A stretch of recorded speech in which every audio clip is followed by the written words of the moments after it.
আজকে তোমাদের উচ্চ মাধ্যমিকের যে গল্পটি আমি পড়াবো তার নাম হারুন সালামের মাসি।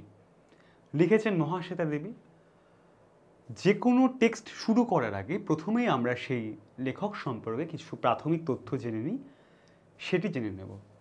মহাশ্বেতা দেবীর কিছু বিখ্যাত গল্পের মধ্যে কয়েকটা গল্প মহাশ্বেতা দেবী বললেই যেমন মনে পড়ে, স্তন্যদায়িনী বা দ্রৌপদী বললেই বা জাতুধান বললেই যেমন মনে পড়ে, তেমনি হারুন সালামের মাসিও কিন্তু একটি অন্যতম গল্প।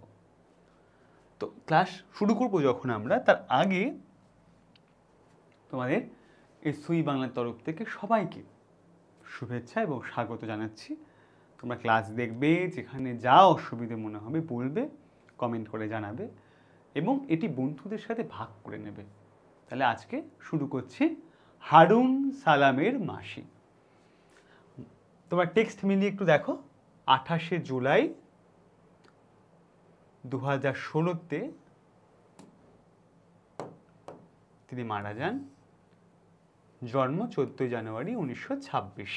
ব্রিটিশ ভারতের ঢাকা শহরে জন্মগ্রহণ করেন পিতা মনীষ ঘটক, খ্যাতনামা কবি ও ঔপন্যাসিক, মাতা ধরিত্রী দেবী বিশিষ্ট লেখক ও সমাজকর্মী।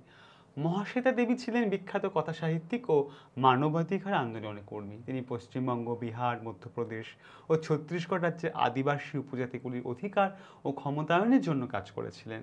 তার বিদ্যালয় শিক্ষা শুরু হয়েছিল ঢাকা শহরে। ভারত বিভাজনের পরে তিনি পশ্চিমবঙ্গে চলে আসেন। বিশ্বভারতী বিশ্ববিদ্যালয়ে পাঠভবনে লেখাপড়া করেন এবং সেখান থেকে স্নাতক পরীক্ষায় উত্তীর্ণ হন। পরে কলকাতা বিশ্ববিদ্যালয় থেকে ইংরেজি সাহিত্যে স্নাতকোত্তর হন। তিনি 100টিরই বেশি উপন্যাস এবং 20টির বেশি ছোট গল্প সংকলন রচনা করেছেন। তার প্রথম উপন্যাসের নাম ঝাঁসির রানী। তার লেখা হারুন সালামের মাসি, যে গল্পটি আমরা পড়ব, সেটি স্তন্যদায়িনী ও অন্যান্য গল্প এই সংকলন থেকে নেওয়া হয়েছে। তার উল্লেখযোগ্য যে সমস্ত কাজ বা বই, সেটা নাম হলো 1084 মা, রুদালি, অরণ্যের অধিকার ইত্যাদি। তিনি সাহিত্য একাডেমি পুরস্কার বাংলা পেয়েছিলেন, জ্ঞানপীঠ পুরস্কার, র্যামন ম্যাগাসাই পুরস্কার সহ একাধিক সাহিত্য পুরস্কার এবং ভারতের চতুর্থ ও দ্বিতীয় সর্বোচ্চ অসামরিক সম্মান যথাক্রমে পদ্মশ্রী ও পদ্মবিভূষণ লাভ করেন। পশ্চিমবঙ্গ সরকার তাকে পশ্চিমবঙ্গের সর্বোচ্চ অসামরিক সম্মান বঙ্গবিভূষণে ভূষিত করে। এই হলো লেখিকা সম্পর্কে আমাদের জানবার বিষয়।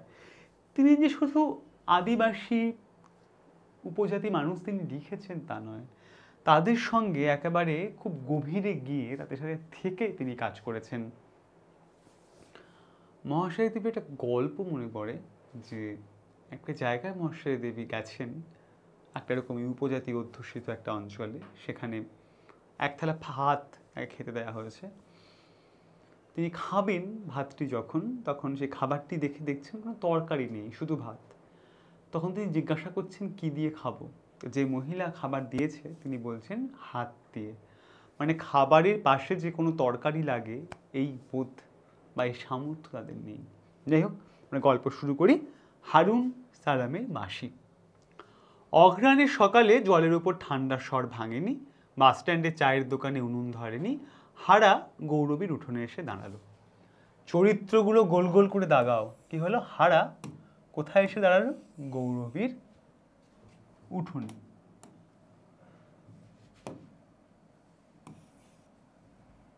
হারার বয়স 7 হলে কি হয়, জ্বরে জ্বরে জিভ এড়ে আড়ষ্ট আর কি। কথা ওর সড়গড় হয়নি এখনো, মাঝে মাঝে কথা আটকে যায়। হারা বলল, মা ললেন না মাসি, ডেকে ডেকে দেখলাম মা রা দেয় না, মানে মা সাড়া দিচ্ছে না। গৌরবী ও নিরানি আর থলি খুঁজছিল। হাতে নিরানির থলি তোমরা জানো, গ্রামের ছেলেরা নিশ্চয়ই দেখেছো। হাতে নিড়ানি নিয়ে পেট কাপড়ের থলিটা গুঁজে গৌরবী আর হারার মা বিলের ধারে, খাল পাড়ে থানকুনি পাতা তোলে, কচু শাক কাটে, যজ্ঞ ডুমুরের ডাল, দুব্বো ঘাস, বেলপাতা যা পায় সব ওরা বেচে দেয় যশোদের কাছে। যশোদারা কজন রোজ সকালের গাড়িতে কলকাতা যায়, দুপুরে ফেরে। গৌরবী যায় না। গৌরবীর একখানা পা জন্ম থেকে খুঁতো, গোড়ালি আর পাতা বাঁকা, আঙুলগুলো পেছনে বাঁকানো। গৌরবী তাড়াতাড়ি হাঁটতে পারে না। শাক পাতা গুগুলি তুলতে হারার মার ওপরই ওর নির্ভর। ঈশ্বরের জিনিস তো, শাকে পাতায় দোষ নেই। হারার কথা শুনে গৌরবী অবাক হয়ে গেল, বলল, রা কাটে না কেন? জানি না। র মানে অপেক্ষা কর। তাহলে তোমরা বুঝতে পারলে এই যে হারার মা গৌরবী এরা মাঠঘাট থেকে থানকুনি পাতা, যজ্ঞ ডুমুরের ডাল, দুব্য ঘাস এইসব নিয়ে এই যশোদা বলে কজন আছেন, যশোদার আর কি কয়েকজন, তাদেরকে দিয়ে দেয়, তারা কলকাতায় বিক্রি করে এনে পয়সা যা পায় এদেরকে আবার দেয়। গৌরবী হারার পেছন পেছন পা টেনে টেনে হারাদের ঘরে গেল। হারার বাবা ঘরামি ছিল, ঘর যারা তৈরি করে, ঘরখানা খুব উঁচু করে বেঁধেছিল, মাথা তুলে দেখতে হতো। ঘর তোলার কিছুদিন বাদেই হারার বাবা মরে যায়। ওর মাথার বালিশের নিচে রূপোর হাসুড়ির মতো, রূপোর যে গয়না মেয়েদের বাঁকানো, চকচকে নিহর চাঁদা সাপ ছিল, খুব বিষাক্ত সাপ। হাতের আঙুল থেকে বিষ খুব তাড়াতাড়ি মাথায় উঠে গিয়েছিল। মাদুর মুড়ে হারার বাবাকে উঠোন সই করবার পর ওর সমাজের লোকেরাই ও ঘর তুলেছিল যেমন কোঠা বাড়ি, থু বলে মাটিতে থুতু ফেলেছিল। তাহলে হারার বাবা ঘরামি ছিল, বড় বাড়ি করেছিল বলে সমাজের লোকেরা হেয় করেছিল বা অসম্মান করেছিল। তখন হারার মা বুঝতে পেরেছিল অতখানি উঁচু ঘর তোলাটা সমাজের মানুষের ভালো চোখে সমাজের মানুষ দেখেনি, মনে করেছে কাঙালের আস্পর্ধা। তোমার ছেলে বিবির ভিখারির দশা, তুমি সামান্য ঘরামি, তুমি পাল বাবুদের চেয়ে উঁচু ঘর তোলো কেন? সেই ঘরেই শুয়েছিল হারার মা। রোজই ও রাতে জ্বর হয় আর চোখের উপর হাত চাপা দিয়ে শুয়ে শুয়ে ও কাঁদে। গৌরবীর হঠাৎ ভুল হয়ে গেল। ওলো কাঁদিস নাকি বলে নিচু হয়েই গৌরবী মুখ তুলল, পিছনে সরে এলো, দরজার কপাট ঠেলে দিয়ে হারাকে বলল, খবর দে হারা কাকাকে, বল মাসি ডাকে। বোঝা গেল যে হারার মা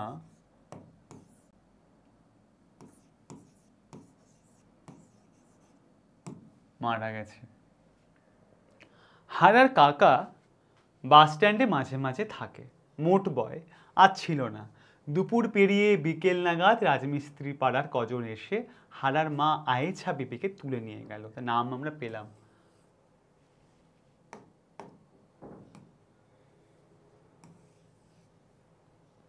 গৌরবী বলল, সঙ্গে যা হারা মাটি দে, মা মারা গেছে আর কি। বিকেলের পড়ন্ত আলোয় একা একা যজ্ঞ ডুমুরের ডাল ভাঙতে ভাঙতে গৌরবীর নিজের জন্য বড় কষ্ট হলো। হারার মা ছেলের হাতের মাটি পেল, ভাগ্যে ছিল, নিজের ঘরে শুয়ে মরল, কপালে ছিল। আমি বা কোথায় মরবো, কে মুখ সলা করবে কে জানে, মুখাগ্নি কে করবে জানে না। ও তো তার ছেলের হাতের মাটি পেল কবরে যাওয়ার সময়, ওর কি হবে জানে না গৌরবী। এইসব সময় গৌরবীর বড় কষ্ট হয়। ও রেল লাইনের দিকে চেয়ে থাকে, কয়েকটা স্টেশনের পথ মাত্র। সেখানেই গৌরবী সমাজের লোকরা জমি পেয়েছে, ঘর বেঁধেছে। ওর ছেলে নিবারণ সেখানেই আছে। গৌরবীও থাকতে পারত, নিবারণ থাকতে দিল না। মানুষের বউ এসে শাশুড়িকে পর করে, গৌরবীর কপালে তা হয়নি। বউ কিছু বলবার আগেই নিবারণ, এবার পুটির কাছে যাও গিয়া, মাঝে মধ্যে আমি খবর দিব। মেয়ের কাছে কেন, মনে নাই? তখনই গৌরবী বুঝেছিল কি ভয়ানক প্রতিহিংসা নিবারণের। কিছুইও ভোলে না। বাসের কন্ডাক্টরকে বা জামাই করতে গিয়ে নিবারণের বাবা ঘর তৈরি টাকা ভেঙে ঘড়ি, সাইকেল, টর্চ কিনেছিল। নিবারণের বয়স তখন অনেক কম। সাইকেলটা দেখতে দেখতেও বলেছিল, সব একজনকে দিবি, তোমার একটা সন্তান। নিবারণের যে বাবা মেয়ের বিয়ে দেওয়ার জন্য নিবারণকে খানিক বঞ্চিত করে বাস কন্ডাক্টরকে জামাই করবে বলে জিনিসপত্র দেয়, তাতে আপত্তি তোলে নিবারণ। তাতে বাপ ছেলেতে খুব বেঁধেছিল, অশান্তি হয়েছিল। গৌরবী বলেছিল, তোর এত রিস কেন? সময় পুঁটি আমায় ভাত দিবে। কোন মেয়েটা আজকাল মা বাপকে দেখে না বল? পুঁটি, তাহলে মেয়ের নাম পেলাম, ছেলের নাম নিবারণ। বোঝা যাচ্ছে তো? ভালো, সময়ে বুঝে যাবে, নিবারণ বলেছিল। তারপর কত বছর ধরে নিবারণ চেষ্টা করে ঘর তুলল, মেঝেটা পাকা করলো, নিজে বিয়ে করতে না করতে মাকে ভাত দিতে অস্বীকার হলো। সে 8 বছরের কথা, সে আজ 8 বছরের কথা। বাসের চাকরি খুইয়ে জামাই বহুদিন ঘরে বসা, মেয়েও এবাড়ি ও বাড়ি কাজ করে। গৌরবী আজ 6-7 বছর ধরে এই গ্রামে আছে। মেয়ের বাড়িতে গৌরবীর দুরাবস্থা দেখে গৌরবীকে এখানে নিয়ে আসে মুকুন্দ। বড় জোগাড়ে মানুষ মুকুন্দ, হাতে পায়ে অসুরের বল। এই তল্লাট দিয়ে 3-4 জায়গায় জমি করে ফেলেছে। আজকাল মানুষ বড় মন্দ হয়ে গেছে, ঘর জমিতে বসত না থাকলেই জবরদখল। ঘর টুনি ধরে বসে থাকো পিসি, নিবারণ যা হয় দেবে। উঠোনে যা হয় দুটো শাক পাতা আজ যে খেতে পারবে না।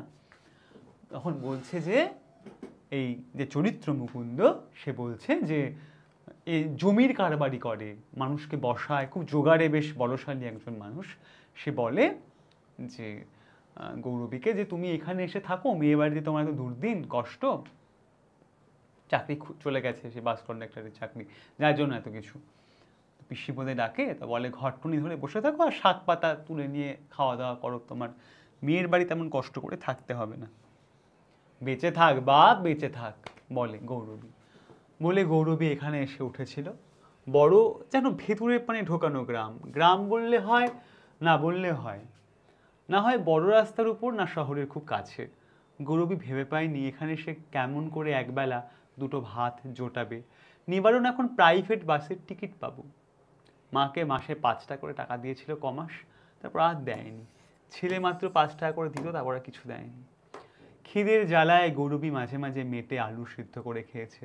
কাঠের আগুনে তাতে বসে বসে কত সময় যেন আগের জন্মে শোনা রূপকথার মতো ঝিকালের বউকালের শোনা কথা মনে পড়েছে।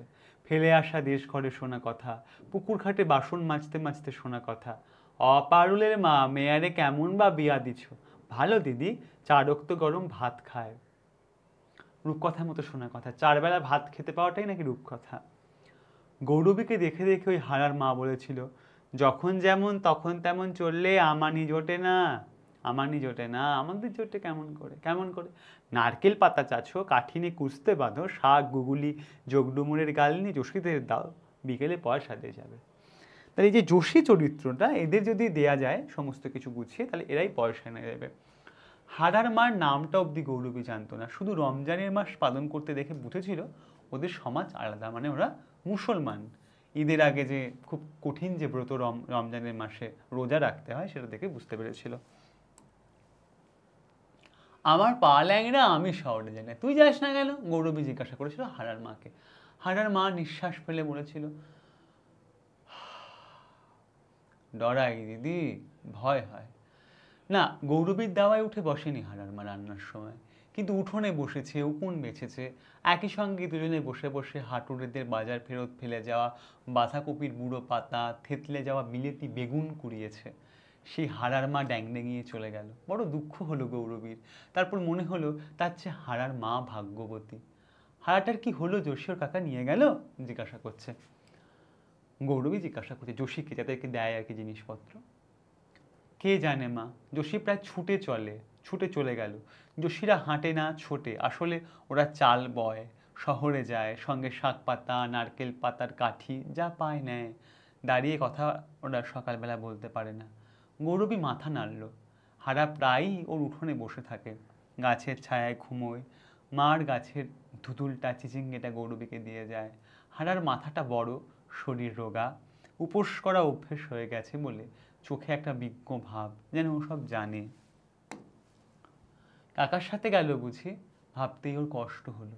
আজ ক বছর ধরে হারার মা ওকে ওর নিঃসঙ্গতাকে ভুলিয়ে রেখেছে। ছেলেহীন মেয়েহীন যে নিঃসঙ্গতা, তা ভুলিয়ে রেখেছে। ওদের কথা ভাবতে ভাবতে হঠাৎ গৌরবীর মনে হলো, কাপড়খানা কেচে ধুয়ে চুলটা আঁচড়ে একবার নিবারণের কাছে গিয়ে দাঁড়ালে কেমন হয়, নিজের ছেলের কাছে। দুটো ভাত দে নিবারণ বলে কেঁদে পড়লে কি নিবারণ মাকে ফেলে দেবে? ভাবতে ভাবতে গৌরবী একটা মস্ত বড় নারকেল পাতা টানতে টানতে ঘরে ফিরল। পাতা চেঁচে কাটি বের করা বেশ কাজ, অনেকটা সময় তাতে যায়। বাকি সময়টা আঙুলের আন্দাজে উকুন বেছে বেছে কাটানো যায়। সন্ধেবেলা তো একগাল খুদ চিবিয়ে 1 ঘটি জল খেয়ে ঘুমিয়ে পড়লেই হয়। বাড়ি ফিরে গৌরবী দেখলো উঠোনে হারা বসে আছে। অবাক হয়ে গৌরবী বলল, তুই? কাকা হাসতে বন্য, এখানে? বন্য যেথা খুশি সেটা যে মর্গা। সে কি বন্য মানে বলল। হারা আঙুলের কর গুনে গুনে মনে মনে করে বলল, কাকার ঘরে কাকি নেই, কাকা টেনে ঘোরে দেশে দেশে যায়। তো নিজের কাকা? মা বলতো নিজের নয়। তো নিজের কে আছে? মা বলতো কেউ নাই, যা দাওয়ায় খেয়ে শোগা। গৌরবী নিজে একগাল খুদ খেলো, হারাকে একগাল দিল। তারপর চাটাই বিছিয়ে গড়াতে গড়াতে ভেবে চিন্তে ওর মাথা ঘুরে গেল। হারা কি করে ওর কাছেই থাকবে নাকি? কি বিপদ কি বিপদ, ওর নিজের বলতে কেউ নেই। হারার মার কথা মনে পড়ল। ছেঁড়া কাপড় গেরো দিয়ে পরা, রোগা ছিপছিপে মানুষ, এক মাথা রুক্ষ চুল, চুলের বাহার খুব কোকড়া ফুরফুরে, গলায় একটা মাদুলি ছাড়া গয়না নেই, দুঃখীর দুঃখী, দরিদ্রের দরিদ্র। এমন গরিব দেখলে গৌরবীর বউকালে শাশুড়িরা বলতো, তেল জল দাও মাথায় দিউক, ভাত দাও পেটে খাউক। তাহলে কোন পরিস্থিতির মধ্যে হারার মার যে অবস্থায় এবং গৌরবীও কোন অবস্থার মধ্যে এসে পৌঁছেছে এটা তোমরা নিশ্চয়ই বুঝতে পারছো। নিজের কেউ থাকলে এমন অবস্থা হতো কি? অসম্ভব দুশ্চিন্তা হলো গৌরবীর। হারার মার সাত কুলে কেউ নেই, তা বলে গৌরবী কি করবে? তার নিজের আতপেটা অন্ন জোটে কি না জোটে? তাছাড়া গৌরবী কেমন করে বা হারাকে ঠাঁই দেয়? হারা কি তার ধর্মের মানুষ না সমাজের? মুসলমান বলে এখানটায় সমস্যা। হারা ঘুমের মধ্যে অল্প অল্প ফোঁপাচ্ছে, বুঝি মার কথা ভাবে। গৌরবী অস্ফুটে বলল।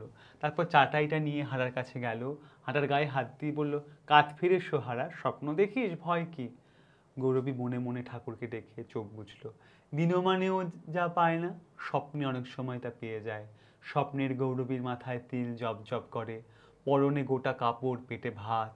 স্বপ্নের গৌরবীকে নিবারণ মাথায় করে রাখে। আজ স্বপ্নে ওকে হারার মা হাত ধরে নিয়ে গেল এক আশ্চর্য দেশে। সেখানে থানকুনি পাতা, দুব্য ঘাসের মেলা, মাদার গাছের ছায়ায় ঢেকে শাকের জঙ্গল। এত শাক পাতা সব দু হাতে তুলতে তুলতে গৌরবীর মনে হলো এই তো স্বর্গ। তার স্বর্গ আর হারার মার স্বর্গ কি এক হতে পারে? নাকি সব গরিবের স্বর্গ আসলে এক? অপূর্ব এই জায়গাটা, অপূর্ব।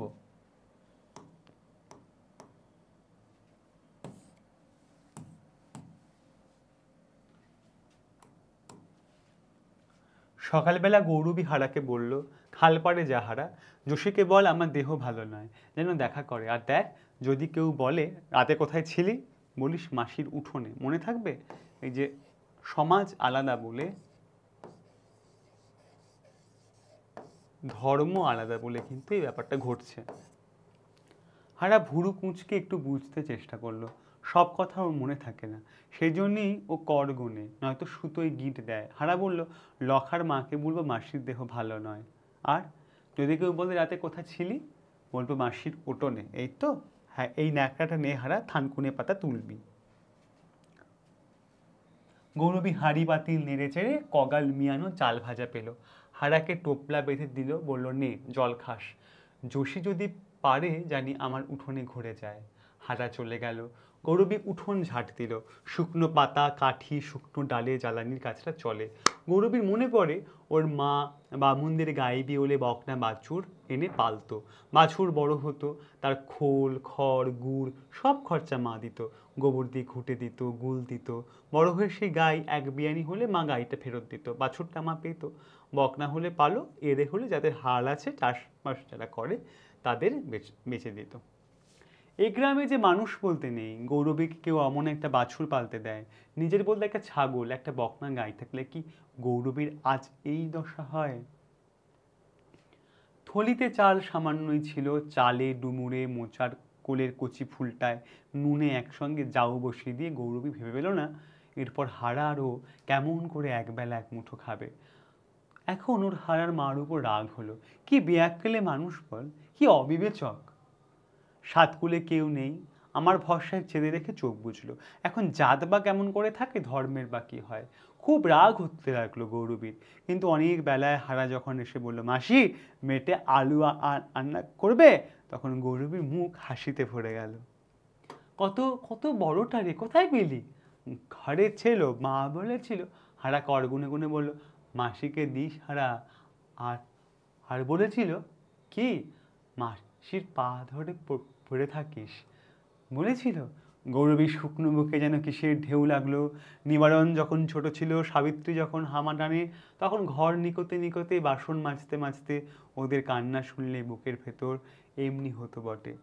ছেলে মেয়ের কথা বলছে নিবারণ এবং সাবিত্রী পুটি, ওদের ছোটবেলায় যে বর্ণনা আমরা পাই। নিবারণ তোকে চায় না, সাবিত্রী এখন নিজের সংসারে ভাত জোটাতে হিমশিম খায়। ওদের ওখানে থাকতে তো গৌরবী নিজেকে শুধুই এঁটো পাতা মনে হতো। মনে হতো গত বছরের মনসা পুজোর ঘরটা যেন ফেলে দিলেই হয়। আহা, কি অপূর্ব সব উপমা। নিশ্চয়ই তোমরা বুঝতে পারছো গল্পটা যে কিভাবে এগোচ্ছে গল্পটা আর কি, কত স্তরে স্তরে স্তরে সেগুলো খুলে যাচ্ছে আর কি। হারার মা ওর কথাই হারাকে বলেছিল, বড় ভালো লাগলো গৌরবীর, নিজেকে বড় প্রয়োজনীয় মনে হলো হঠাৎ। অপ্রয়োজন তো সংসারে, ছেলে দেখে না, মেয়ের ওই অবস্থা, মনসা পুজোর বাতিল ঘট বলে মনে হতো। কিন্তু এই যে হারার মা হারাকে পা ধরে পড়ে থাকতে বলেছিল মাসির কাছে, হঠাৎ নিজেকে কেমন যেন প্রয়োজনীয় বলে হঠাৎ মনে হলো। গৌরবী সামান্য স্নেহ মমতায়, মিষ্টি কথায়, আবেগে গলে যেতে পারে। এখনও নাক টেনে চোখ মুছে বলল, দুঃখী আরেক দুঃখীর মন বুঝে, তাই বলেছিল, নেহারা মেলা কর, পুকুরে যা। বিকেলে যোশী এসে উঠোনে বসলো, যাওয়ার সময় ছুটে ছুটে যায় যোশী। ওদের পুরুষরা কোনোদিন ভাত কাপড় দেয় না, যোশীর বড় দেয় না। ওদের মেয়েরা আশা করে না পুরুষেরা ভাত কাপড় দেবে, যোশীও করে না। যোশীরা শরীরে খেটে সংসার বেঁধে তোলে, ছেলেপিলেকে জন্তুর মতো জাপটে ভালোবাসে আর স্বামীদের খুব তোয়াজ করে ভুলিয়ে রাখে। যোশী নাকটা চাপা, কিন্তু মুখখানা বেশ পান পাতার মতো হরতনি ছাদের তাস। চোখ দুটো সদাই ঘোরে এদিক ওদিক, এদিক থেকে ওদিক। সবাই বলে যোশীর চোখ উড়িয়ে কেউ যেতে পারে না, হাড়ির ভেতর চাল আছে না ধান আছে, যোশী একবার মাত্র চেয়ে বলে দিতে পারে। কি গো মাসি, কি বলবে? যোশী এসে বলে। যোশীর এই গায়ে পড়ে গা দুলিয়ে কথা বলাটা একেবারে পছন্দ নয় গৌরবীর, তবে এখন গরজ তার। তোরে একটা কথা বলবো বলে ডেকেছি। বলো, দাঁড়াও মাসি, ও কে, হারা নয়? ওর কথাই তো বলবো। কি? গৌরবী একটু ভীতু হাসলো। দলে নিতে হবে যোশীকে, নইলে গৌরবী হারার ব্যবস্থা করবে কি করে? ওর মা তো মরে গেল, ছেলেটা এখানেই ঘরে যোশী, দুটো ভাত খায়, উঠোনে ঘুমায়। ঘরে ধরে উঠে বসে না তো, দেখো বাবা, ছোঁয়ানো পায়াকে একাকার করো না। না না, উঠোনে থাকে, ওরই শানকিতে খায়, আমি উপর থেকে ভাত দিই। ওর কেউ নেই, তাই তো তোরে শোধাই যোশী, তুই তো যাস শহরে, ওর মতো ছেলেদের কি কোনো ব্যবস্থা আছে? আমি কি জানি, থাকার মধ্যে তো ঘর টুনি শুধু। ঘর আবার ওর কি? ঘর পাতা তোমার কুটুম ওই মুকুন্দবাবুদের কাছে, তাই নাকি? নয়তো কি? হা ভগবান, এক কাজ করতে পারি, যোশী বলে। কি? শহরে ছেড়ে দিতে পারি, ভিক্ষে করে খাবে। ওই ছেলে? তবে আবার কি, তোমার মাসি ভীমরতি, ভিক্ষে করে খাবে খাবে, না খাবে না খাবে, তোমার কি আমার কি? যোশী সে কথা সত্যি, তবে কি? যোশী জীবনে কখনো কারো কাছে দয়া পায়নি, এখনো পায় না। ট্রেনে একটু বসার জায়গা, চাল বেচা লাভের পয়সা ওকে আঁচড়ে কামড়ে আদায় করতে হয়। 7 বছর বয়স থেকে না খেটে একবেলা ভাত পেয়েছে মনে পড়ে না যোশীর। দয়া টয়া দেখলে ওর অঙ্গ জ্বলে। গৌরবীর কথা শুনে ওর সর্বাঙ্গ জ্বলে গেল। যোশী বলল, তোমাদের দেশের রীতিকানুন জানি না মাসি, তবে মুকুন্দবাবু জানলে পরে তোমায় খেদা করবে। খেদা করবে কি কথা রে? মুকুন্দ আমার কে হয় জানিস? আপন জনা, তাই যে শাকগুলি কুড়িয়ে বেড়াও আর একবেলা পোস্টা ভাত খাও। গৌরবী কেঁদে ফেললো। যোশী বলল, দয়া দেখালে দুগাল মুড়ি দিলে তা বুঝি, তোমার নিজের পেট চলে না, তুমি যা অন্যের ভালো করতে। আমি বলি শোনো, ওরে শহরে ছেড়ে দিয়ে আসি, বাঁচে মরে ও বুঝুক্কা। শহরে কি ছেলে বাঁচে না গা? বাজারে আমি আটি চুষে পচা কদাটা বেলটা খেয়ে ফুটপাতরে ঘুমিয়ে অমন লাখো ছেলেটা বড় হচ্ছে না। আচ্ছা শোন, তাজা হবে, একবার একটা বুদ্ধি করি। কি? ধর নিবারণের কাছে যাই, সে এখন বাড়িতে চাপা করে বসাচ্ছে, ইলেকট্রিক নিচ্ছে, তোমার কথা কি শুনবে? তাহলে মা মরে যদি ভাবতো, তাহলে কি তোমার এই অবস্থা হয়? তাহলে তাহলে কি, তার নিজের কপালকে বলো গা। যোশী উঠে দাঁড়ালো, বলে গেল, খাওয়া দাওয়া ছোঁয়ানো পা সৃষ্টি করো না মাসি, তোমার ভাগ্যতা করি, মানে অনুরোধ করি। মুকুন্দবাবুকে তুমি চেনো না, আমরা চিনি। দেশের মানুষ, ঘরের মানুষ বলে ছেড়ে দেবেও? মুকুন্দবাবু এই বাড়িতে মনসা ঘট পুজো করলো ভাত ধরে, মাটা কাটলো, আমরা সবাই খেয়ে গেলাম, তিনি শুনলে খুব বেজার হবে গো। প্রধান হয়ে দাঁড়াচ্ছে ধর্ম পরিচয়। গৌরবীর ভেতরটা ভয়ে শুকিয়ে গেল। গৌরবী যোশীর হাত ধরে বলল, কারেও বলিস না যোশী, তোর পা ধরে, আর শোন, মেটে দুটো নিয়ে যা, ঘুষ। যোশী চলে গেল। গালে হাত দিয়ে ভাবতে বসলো গৌরবী, কি করে এখনো, কোথায় যায়? মুকুন্দ যদি জানতে পারে, তবে যদি রাগ করে। গৌরবী 7-5 ভেবে কাপড়খানা কাচতে বসলো। নিবারণ যদি একটা বুদ্ধি দেয়, যদি বলে, এসো আমার কাছে থাকো। আহা, তেমন ভাগ্য কি হবে না? হারার মাকে যখন ওরা গোড় দিল, হারাও এক মুঠো মাটি দিল। গৌরবী কি ছেলের হাতের আগুন পাবে না? ভেবে গৌরবীর চোখ জলে ভরে গেল। নিবারণের বাড়ি দেখে গৌরবী আর চিনতে পারে না। টিনের চাল, পাকা দেওয়াল, উঠোনে চাপা কল। গৌরবীর ঘরের এখানে ওখানে খড়ের নুটি গোজা, বকফুল আর বাঁজা আম গাছটার পাতা পড়ে পড়ে উঠোন নোংরা হয়। সন্ধে হলে শেয়াল উঠোন দিয়ে হাঁটে, সেবার শীতকালে তো খাটাস না বন বিড়াল এসে ঘরে ঢুকেছিল। একটা বাজা আম গাছের বর্ণনা দিচ্ছে মহাশ্বেতা। এমন ঘর সংসার সাজানো নিবারণ, তা সে ঘরে মায়ের জায়গা হয় না।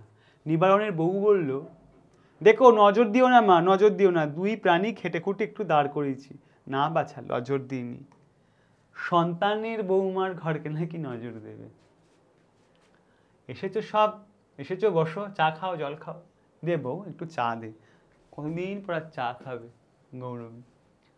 ছেলের সঙ্গে দেখা করো, তবে যেন কাঁদতে বসো না, বড় রাগী ছেলে তোমার জানি। আর দেখো, বউ আকাশের দিকে মুখ তুলে কি যেন ভাবলো, তারপর ছেলেকে বলল, পয়সা নিয়ে দোকানে যা, চা পাতা কিনে আন, ঠাম্মা চা খাবে না। নাতিকে গৌরবীর পাঠানো হচ্ছে কি চা খাবে, চা পাতা আনতে।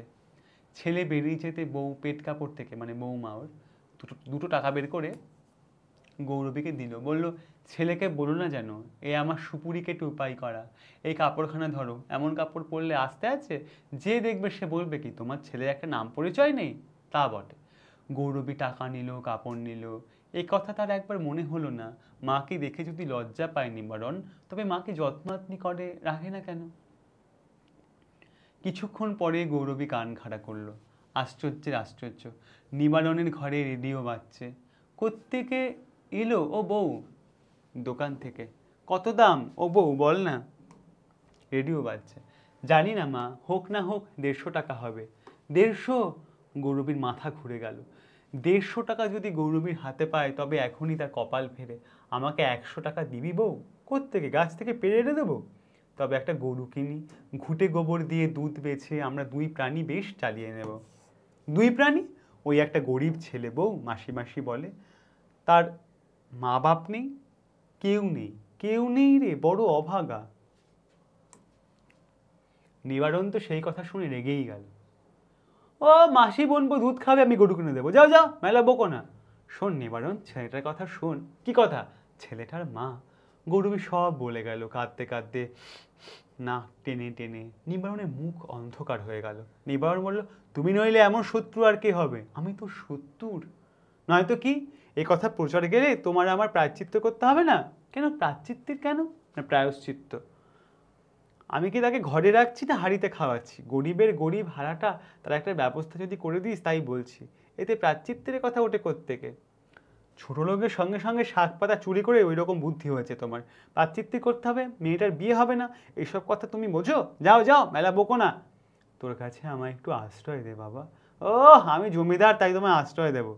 কি ভেবে নিবারণ বলল, তবে হ্যাঁ, এখন সমাজে আমার একটু নাম হয়েছে, আমার মা হয়ে অজগায়ে পড়ে থাকবে সেটা ভালো দেখায় না বটে। তবে ও পাপ বিদায় করো, মানে হারাকে বিদায় করতে বলছে। তারপর ভেবে দেখবো। খবর দিও জানলে। ছেলেটা, বিদায় করো বিদায় করো। এখন আমাদের দেশ গায়ে যুদ্ধ হচ্ছে, অজগায়ে থাকো, জানতে পারো না কিছু। রোজ কত লোক এসে এ পাড়ে উঠছে, তাদের মধ্যে ছোড়াকে ছেড়ে দাও না কেন? বলো তো সেখানে রেখে আসি কাল পরশু। সেখানে কি হবে? ওকে গভর্নমেন্ট খেতে দেবে, কাপড় দেবে। আমাদের দেশের কথা তোমার মনে পড়ে? আমি তো জ্ঞানে দেখিনি। মনে পড়ে বহুকালে চলে এলাম, দেশ ভাগ তারপরে হলো রে। সেখানকার মানুষও আসছে কত, ওখানে ওকে ওরা খেতে দেবে? ফেলে তো দিয়ে আসি না, তা বাদে পেলে খাবে, না পেলে না খাবে। মরে যাবে না? মরলে মরবে, রোজ দিন হেথা হোতা মানুষ মরছে না, ওর কপালে থাকে মরবে। নিবারণে হঠাৎ হাসি পেল। বেশ খানিকটা হেসে নিল নিবারণ, তারপর বলবো, এখন এসো, ওর ব্যবস্থা কর। তা বাদে দেখি এখানে তোমায় আনতে পারি কিনা, তোমার আবার নাতি হবে যে। সেজন্য ওনাকে বলা কেন বাপু? বৌমা ঝংকার দিয়ে ওঠে। শাশুড়িকে নিয়ে ঘর করিনি, তা বলে কি আমার তিনটে ছেলে মেয়ে হয়নি? তোমার মা ডাকতে সাধ হয়েছে তাই বলো, আমার দোহাই দাও কেন? কেন? তোর মা এসে 3 সদ্যে ভাতের থালা মারতে পারে, আমার মা পারে না? এবার নিবারণ বলছে বউকে, ওরে আমার মা সোয়াকি ছেলে, আমার মাকে তুইয়ে তাইয়ে তুমি 21 টাকা নাওনি, শোধ দিয়েছিলে? সে কথা মনে করে একবার। শাশুড়ির কাছ থেকে 21 টাকা নিয়েছে। তবে রে, দুজনে ধুন্ধুমার ঝগড়া লেগে গেল। গৌরবী ভয়ে ভয়ে বেরিয়ে এলো। বাস রাস্তায় হারা বসেছিল। হারাকে বলল, চ হারা, ঘরে যাই। দোকানের সামনে এসে হারা বলল, তুমি যাও, আমি কেরাচিনি নিয়ে যাই, কেরোসিন তেল। পয়সা কোথা পাবি? পয়সা তো আমি দিই না মাসি, আমি ওদের কাঠ এনে দিই, পাতা কুড়িয়ে দিই, উনি আমায় এটুনি কেরাচিনি লম্ফ জ্বালতে দেয়। আন। গৌরবীর ইচ্ছে হচ্ছিল হারার উপর রাগ করে, কিন্তু এখন ওর মনে হলো ছেলেটা ভালো, একটু কেরাচিনি দিয়ে বা ওকে সাহায্য করে। রাতে গৌরবী আর হারা ঘর আর দাওয়ায় শুলো। হারাকে তাড়াতে পারলে নিবারণ হয়তো ওকে আশ্রয় দেয়, কিন্তু গৌরবীর বুকের ভেতরে কে যেন না না বলতে লাগলো। সে কি হারার মা না নিবারণের মা? কে গৌরবীকে মানা করতে লাগলো? আহা, সে কি হারার মা না নিবারণের মা? অপূর্ব। কদিন বাদে মুকুন্দ এলো। একই কথা শুনছি বেশি। কি কথা? তুমি হারাটাকে আশ্রয় দিয়েছ? আশ্রয় আর কি, ও একা আমিও একা, সন্ধেবেলা ওই উঠোনে পড়ে থাকে। না পিসি, এ কথা ভালো নয়। এখন দেখো, যেখানে খুন জখম সেখানে জমির দাম নেই। আমার এই ভিটেটা পালাবুদের দেবো, ওরা পার্টি করে খুঁটির জোরে আছে, ওরা এখানে গুদম করবে। কিসের? তাহলে তোমার কি? এখন পালবাবুরা এই কথা শুনলে খুব রাগ করবে, ওদের পুজো আর্চার যে। তবে কি হবে মুকুন্দ? নিবারণ তো ভালো কথা বলেছে, ছেলেটাকে বিদায় করো, নিজের ঘরে গিয়ে ওঠো। বউ তোমার তো মন্দ নয়। বউ কেন মন্দ হবে? আমার ভাগ্য মন্দ বাবা, কপালটা খারাপ। তা দেখো, যা পারো করো, তবে ওই ছোড়াটাকে যদি বিদায় না করো আমার ভিটে ছেড়ে দাও। ছেড়ে দেবো? অবাক মুকুন্দ, ছেড়ে আমি কোথায় যাব? তা আমি কি জানি। মুকুন্দ জুতো মশমশিয়ে চলে গেল। গৌরবী হারাকে দেখে পাগলের মতো তেড়ে গেল। মর মর, তোর জন্য আমার এত দুর্ভোগ, তোর জন্য আমাকে সবাই কুকুর তাড়া করে, মর মর, তুই মর, যেখানে ইচ্ছে বিদায় হয়, মর। হারা ভয়ে পালিয়ে গেল। পালিয়ে গিয়ে হারা নিজেদের ঘরে বসে রইল, বসে বসে মার জন্য কাঁদলো। কেঁদে কেঁদে যখন হারা ঘুমোলো তখন বিকেল হয়ে গেছে। ঘুমের মধ্যে মা যেন তার কাছে যাওয়া আসা করতে লাগলো, যেন কি বলল চোখ খুললে হারা দেখবে মা রাঁধতে বসেছে, সব ঠিক আছে। হারা চোখ খুলল, নিমনিমে অন্ধকার, কেউ কে গায়ে হাত দিয়ে ঠেলছে আর ঠেলছে। মা নাকি? মা তো নেই, মা মরে গেছে। তবে কে? মাসি গো। হারা ভয়ে খেতে উঠল। ও ঠাড়া, আমি মাসি। ও ঠাড়া, আমি মাসি। মাসি? হ্যাঁ চল, আমরা চলে যাব। কোথা? শহরে। শহরে যে তুমি যাও না, তুমি হাঁটতে পারো না যে? পারবো হারা। শোন, আমরা শহরে যাব, সেখানে কেউ কারো কোনো কথা জানতে চায় না, কেউ কারো চিনে না। সেটা আমরা কোথায় থাকবো মাসি? ফুটপাথে, মানে ফুটপাথে। কি খাবো? ভিক্ষে করব। কেউ তোর পরিচয় জানবে না, আমার পরিচয় জানবে না, ভিক্ষে করব। হ্যাঁ রে, পথে পথে ভিক্ষে করব, পথে বসে রাঁধবো, ফুটে শোবো। কাপড় নেতা গিরি মাটিতে রং করলে ময়লা হয় না। টুসির কাছে আমি সব জেনে নিয়েছি। চলো। গৌরবী আর হারা অন্ধকারে গ্রাম ছেড়ে পালিয়ে গেল। শহরে গৌরবী আর হারার সমাজ অনেক বড়, সমুদ্রের মতো। সেখানে একবার মিশে যেতে পারলে আর কোনো ভয় থাকে না। গৌরবী আর হারা অন্ধকারে গ্রাম ছেড়ে পালিয়ে গেল। শহরে গৌরবী আর হারার সমাজ অনেক বড়, সমুদ্রের মতো। সেখানে একবার মিশে যেতে পারলে আর কোনো ভয় থাকে না। এইভাবে তোমাদের হারুন সালামের মাসি গল্পটা শেষ হয়।